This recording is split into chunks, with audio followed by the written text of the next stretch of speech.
Hi ಎಲ್ರಿಗೂ ನಮಸ್ಕಾರ. ಇವತ್ತು ಸಿಂಗಲ್ ಬೈಟ್ ಮೋಮೋಸ್ ರೆಸಿಪಿ ತೊಗೊಂಡು ಬಂದಿದ್ದೀನಿ. ಒಂದೇ ತುತ್ತಲ್ಲಿ ನೀವು ಈ ಮೋಮೋಸ್ನ ಎಂಜಾಯ್ ಮಾಡ್ಬೋದು. ಇನ್ಮೇಲೆ ಮಕ್ಳಿಗೂ ಕೂಡ ರಜೆಗಳು ಸ್ಟಾರ್ಟ್ ಆಗ್ತಾ ಇದೆ. ಈ ಥರ ಸ್ಪೆಷಲ್ ಆಗಿ ಈವ್ನಿಂಗ್ ಟೈಮಲ್ಲಿ ಯೂನಿಕ್ ಆಗಿ ಏನಾದರೂ ರೆಸಿಪೀಸ್ನ ಟ್ರೈ ಮಾಡಿ ಈ ಥರ ಸಿಂಪಲ್ ಆದಂಥ ಈಸಿ ಮೋಮೋಸ್ನ ಯಾವ ಥರ ಮಾಡೋದು ಅಂತ ನೋಡ್ಕೊಂಬರೋಣ ಬನ್ನಿ. ಇಲ್ಲಿ ಒಂದು ಬೌಲ್ಗೆ ನಾನು 1 ಕಪ್ ಅಷ್ಟು ಮೈದಾ ಹಿಟ್ಟು ತೊಗೊಂಡಿದ್ದೀನಿ. ಸ್ವಲ್ಪ ರುಚಿಗೆ ತಕ್ಕಷ್ಟು ಉಪ್ಪು, 1 ಟೇಬಲ್ ಸ್ಪೂನ್ ಅಷ್ಟು ಎಣ್ಣೆ ಹಾಕಿ ಇದನ್ನು ಚೆನ್ನಾಗಿ ನೀರು ಹಾಕ್ಕೊಂಡು ಮಿಕ್ಸ್ ಮಾಡ್ಕೊಳ್ಳಿ. ಇದನ್ನು ಸಾಫ್ಟ್ ಆದಂಥ ಹಿಟ್ಟನ್ನ ತಯಾರು ಮಾಡಿ ಇಟ್ಕೊಳ್ಳಿ. ನೀವು ಬೇಕಿದ್ರೆ ಈ ಮೋಮೋಸ್ ಪ್ಲೇಟ್ಸ್ನ ಗೋಧಿ ಹಿಟ್ಟಿಂದ ಕೂಡ ಮಾಡ್ಕೊಳ್ಬೋದು. ಅದರಲ್ಲಿ ಟೇಸ್ಟ್ ಏನಿದೆ ಮೈದಾ ಹಿಟ್ಟಿಂದ ತುಂಬ ಚೆನ್ನಾಗಿ ಬರುತ್ತೆ. ಹಾಗಾಗಿ ನಾನು ಮೈದಾ ಹಿಟ್ಟಿಂದ ಮಾಡ್ಕೊಳ್ತಾ ಇದ್ದೀನಿ. ಈ ಹಿಟ್ಟನ್ನ ಒಂದು 5 ರಿಂದ 10 ನಿಮಿಷ ಚೆನ್ನಾಗಿ ನೆನೆಯೋಕೆ ಬಿಡೋಣ. ಅಷ್ಟರಲ್ಲಿ ಇದಕ್ಕೆ ಬೇಕಾಗುವಂಥ ಸ್ಟಫಿಂಗ್ನ ರೆಡಿ ಮಾಡ್ಕೊಳ್ತಾ ಇದ್ದೀನಿ. ಕ್ಯಾಬೇಜು, ಆನಿಯನ್, ಕ್ಯಾರೆಟ್ ಹಾಗೆ ಒಂದು ಸ್ವಲ್ಪ ಕೊತ್ತಂಬರಿ ಕೂಡ ತೊಗೊಂಡಿದ್ದೀನಿ. ಕ್ಯಾಬೇಜ್ ಏನಿದೆ ಒಂದು 1/4 ಭಾಗ ಅಷ್ಟೇ ಇದಕ್ಕೆ ಹಾಕ್ಕೊಂಡಿರೋದು. ಸ್ವಲ್ಪ ಎಲ್ಲನೂ ಚಿಕ್ಕದಾಗಿ ಚಾಪ್ ಮಾಡಿ ಇಟ್ಕೊಂಡಿರಿ. ಅದನ್ನೇ ಈಗ ನಾವು ಫ್ರೈ ಮಾಡ್ಕೊಳ್ಳೋಣ ಪ್ಯಾನ್ನಲ್ಲಿ ಹಾಕಿ.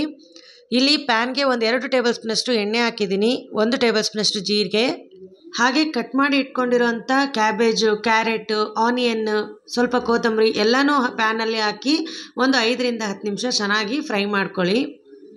ನೀರು ಹಾಗೆ ಏನೂ ಹಾಕೊಳ್ಳೋಕೆ ಹೋಗಬೇಡಿ. ಹಾಗೆ ಎಣ್ಣೆಲಿನೇ ಒಂದು 5 ರಿಂದ 10 ನಿಮಿಷ ಚೆನ್ನಾಗಿ ಫ್ರೈ ಮಾಡಿಕೊಂಡ್ರೆ ಸಾಕು.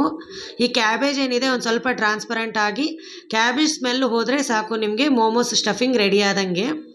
ಒಬ್ಬೊಬ್ಬರಿಗೆ ಕ್ಯಾಬೇಜ್ ಸ್ಮೆಲ್ ಇಷ್ಟ ಆಗ್ತಿರಲ್ಲ, ಅಂಥವ್ರು ಒಂದು ಸ್ವಲ್ಪ ಜಾಸ್ತಿನೇ ಫ್ರೈ ಮಾಡ್ಕೊಳ್ಳಿ. ಅಂದರೆ ಸ್ಮೆಲ್ ಏನಿದೆ ಫ್ರೈ ಮಾಡ್ದಂಗೆಲ್ಲ ಹೋಗ್ಬಿಡುತ್ತೆ. ಈಗ ನೋಡಿ ಎಲ್ಲ ಟ್ರಾನ್ಸ್ಪರೆಂಟ್ ಆಗಿದೆ, ಕ್ಯಾಬೇಜ್ ಆಗಲಿ ಆನಿಯನ್ ಆಗಲಿ.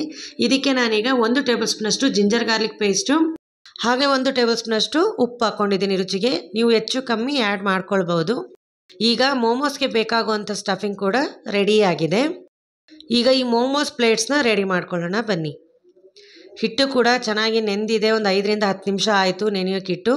ಒಂದು 2 ಸೆಕೆಂಡ್ ಅದನ್ನು ಚೆನ್ನಾಗಿ ನಾದ್ಕೊಳ್ಳಿ. ಇನ್ನೊಮ್ಮೆ ನಾದ್ಕೊಂಡು ಅದರಲ್ಲಿ ನಾನು 2 ಭಾಗ ಮಾಡಿಕೊಂಡು ದೊಡ್ಡದಾಗಿ ಚಪಾತಿ ಥರ ಲಟ್ಟಿಸ್ಕೊಳ್ತಾ ಇದ್ದೀನಿ ಹಿಟ್ಟನ್ನು ನಾನು.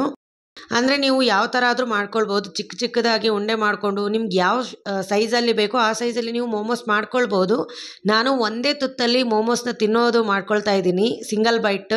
ಹಾಗಾಗಿ ಚಿಕ್ಕದು ಮಾಡ್ಕೊಳ್ತಾ ಇದ್ದೀನಿ. ಒಂದು ಸ್ವಲ್ಪ ಡ್ರೈ ಹಿಟ್ಟನ್ನು ಉದುರಿಸ್ಕೊಂಡು ಚೆನ್ನಾಗಿ ದೊಡ್ಡದಾಗಿ ಚಪಾತಿ ಥರ ಲಟ್ಟಿಸ್ಕೊಂಬಿಡಿ ಹಾಳೆನ. ಅದರಲ್ಲಿ ನೀವು ಯಾವುದಾದ್ರೂ ಬಾಕ್ಸ್ದಾಗಲಿ ಯಾವುದಾದ್ರೂ ಲಿಡ್ ತೊಗೊಳ್ಳಿ, ಈ ಥರ ಶಾರ್ಪಾಗಿರೋದು. ಅದನ್ನೇನು ಮಾಡಿ ಕಟ್ ಮಾಡ್ಕೊಳ್ತಾ ಹೋಗಿ. ಎಷ್ಟಾಗುತ್ತೋ ಅಷ್ಟು ಕಟ್ ಮಾಡಿಕೊಂಡು ಮಿಕ್ಕಿರೋ ಹಿಟ್ಟನ್ನೆಲ್ಲ ತೆಗೆದಿಟ್ಕೊಳ್ಳಿ. ಮತ್ತು ನೆಕ್ಸ್ಟ್ ನಾವು ಮೋಮೋಸ್ನ ಮಾಡ್ಕೊಳ್ಬೋದು. ಈಗ ನಾನೆಲ್ಲ ಕಟ್ ಮಾಡಿ ಇಟ್ಕೊಂಡಿದ್ದೀನಿ ನೋಡಿ. ಈಗ ಇದಕ್ಕೆ ನಾನು ಸ್ಟಫಿಂಗ್ ಏನಿದೆ 1 ಟೇಬಲ್ ಸ್ಪೂನಷ್ಟು ಮಾಡ್ಕೊಳ್ತಾ ಇದ್ದೀನಿ. ಹಾಗೆ ನಿಮಗೆ ಪೇಪರ್ನ ಒಮ್ಮೆ ತೋರಿಸ್ಬಿಡ್ತೀನಿ ನೋಡಿ ಯಾವ ಥರ ಇದೆ ಹಾಳೆ ಅಂತ. ನೋಡಿ ಎಷ್ಟು ದಪ್ಪ ಇದೆ ಅಂತ.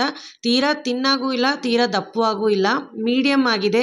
ಸ್ವಲ್ಪ ಮೀಡಿಯಮ್ ಆಗಿನೇ ಲಟ್ಟಿಸ್ಕೊಳ್ಳಿ. ಯಾಕೆ ಅಂದರೆ ನಾವು ಅವರಿಗೆ ಬೇಯಿಸ್ಬೇಕಾದ್ರೆ ತಳ ಹಿಡ್ಕೊಂಡು ಏನಾಗುತ್ತೆ, ಪ್ಲೇಟ್ ಅನ್ನೋದು ಹರಿದೋಗ್ಬಿಡುತ್ತೆ, ನಿಮಗೆ ಸ್ಟಫಿಂಗ್ ಎಲ್ಲ ಅಲ್ಲೇ ಬಂದುಬಿಡುತ್ತೆ.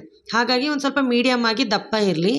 ಒಂದೇ ತುತ್ತಿಗೆ ಒಂದು ಮೋಮೋಸ್ನ ತಿನ್ನೋದಕ್ಕೆ ನಾನು 1 ಟೇಬಲ್ ಸ್ಪೂನಷ್ಟು ಸ್ಟಫಿಂಗ್ನ ಹಾಕ್ಕೊಳ್ತಾ ಇದ್ದೀನಿ ಪ್ಲೇಟ್ಸ್ಗಳಲ್ಲಿ. ಸ್ಟಫಿಂಗ್ ಹಾಕ್ಕೊಂಡಾದಮೇಲೆ ಸೈಡ್ ಏನಿದೆ ಅದನ್ನು ಫೋಲ್ಡ್ ಮಾಡಿ ಅದನ್ನೆಲ್ಲ ಚೆನ್ನಾಗಿ ಲಾಕ್ ಮಾಡಿ. ಸೀಲ್ ಏನಿದೆ ಚೆನ್ನಾಗಿ ಮಾಡಿ, ಯಾಕಂದರೆ ಅಲ್ಲಿ ಬೇಯಬೇಕಾದ್ರೆ ಮತ್ತೆ ಅದು ಬಿಟ್ಟು ಬರಬಾರ್ದು ಅದಕ್ಕೆ.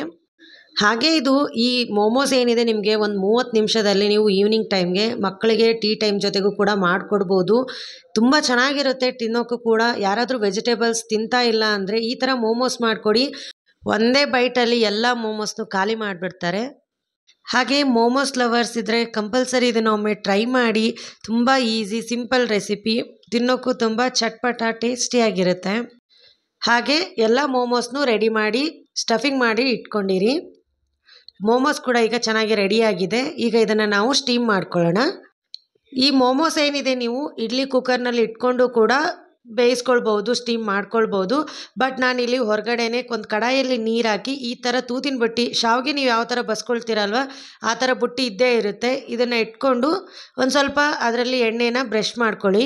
ಯಾವುದೇ ಮೋಮೋಸ್ನು ನೀವು ಅಂಟ್ಕೊಳ್ಳಲ್ಲ, ಒಡೆದೋಗಲ್ಲ. ಹಾಗಾಗಿ ಈಗ ಏನು ಮೋಮೋಸ್ ಮಾಡಿ ಇಟ್ಕೊಂಡಿದ್ವಿ ಅದೆಲ್ಲನೂ ಇಟ್ಕೊಂಡು ಒಂದು ನಿಯರ್ಲಿ 5 ರಿಂದ 10 ನಿಮಿಷ ಚೆನ್ನಾಗಿ ಇದನ್ನು ಸ್ಟೀಮ್ ಮಾಡಿಕೊಂಡ್ರೆ ಈ ಸಿಂಗಲ್ ಬೈಟ್ ಮೋಮೋಸ್ ಏನಿದೆ ರೆಡಿ ಆಗಿಬಿಡುತ್ತೆ ನಿಮಗೆ ಟೇಸ್ಟ್ ಮಾಡೋಕ್ಕೆ. ತುಂಬ ಈಸಿ ಸಿಂಪಲ್ ರೆಸಿಪಿ. ಒಮ್ಮೆ ಮಸ್ಟ್ ಟ್ರೈ ಮಾಡಿ ಮನೇಲಿ, ಎಲ್ಲರೂ ತುಂಬ ಇಷ್ಟಪಡ್ತಾರೆ. ಹಾಗೆ ಮೋಮೋಸ್ ಲವರ್ ಪಕ್ಕಾ ಟ್ರೈ ಮಾಡಿ ಅಂತ ಹೇಳ್ತೀನಿ. ತುಂಬ ಈಸಿ ಸಿಂಪಲ್ ರೆಸಿಪಿ. ನೋಡಿದ್ರಿ ಅಲ್ವಾ ಈ ಸಿಂಗಲ್ ಬೈಟ್ ಮೋಮೋಸ್ ಯಾವ ಥರ ಮಾಡ್ಕೊಳ್ಳೋದು ಅಂತ. ಹಾಗೆ ನಿಮಗೆ ಈ ರೆಸಿಪಿ ಇಷ್ಟ ಆಗಿದ್ದರೆ ಒಮ್ಮೆ ಮನೆಯಲ್ಲಿ ಟ್ರೈ ಮಾಡಿ ಯಾವ ಥರ ಬಂತು ಅಂತ ತಿಳಿಸಿ. ಇದನ್ನು ನಾನು ಸೆಜ್ವಾನ್ ಚಟ್ನಿ ಬರುತ್ತಲ್ವ ಅದ್ರ ಜೊತೆಗೆ ಸರ್ವ್ ಮಾಡ್ಕೊಳ್ತಾ ಇದ್ದೀನಿ. ಈ ಥರ ಒಂದು ಬಾಕ್ಸ್ನಲ್ಲಿ ಹಾಕ್ಕೊಂಡು ಅದರಲ್ಲಿ ಸೆಜ್ವಾನ್ ಚಟ್ನಿ ಹಾಕ್ಕೊಂಡು ಈ ಥರ 1-2 ಸೆಕೆಂಡ್ ಶೇಕ್ ಮಾಡಿ ಈ ಸಿಂಗಲ್ ಬೈಟ್ ಮೋಮೋಸ್ ನಿಮಗೆ ತಿನ್ನೋಕ್ಕೆ ರೆಡಿಯಾಗಿದೆ. ನೋಡಿದ್ರಲ್ವ, ಈ ರೆಸಿಪಿ ನಿಮಗೆ ಇಷ್ಟ ಆಗಿದರೆ ನನ್ನ ಚಾನಲ್ನ ಸಬ್ಸ್ಕ್ರೈಬ್ ಮಾಡ್ಕೊಳ್ಳಿ. ಹಾಗೆ ಎಲ್ಲ ವೀಡಿಯೋಸ್ನು ಲೈಕ್ ಮಾಡಿ, ತಪ್ಪದೆ ಶೇರ್ ಮಾಡೋದು ಮರಿಬೇಡಿ. Thanks for watching.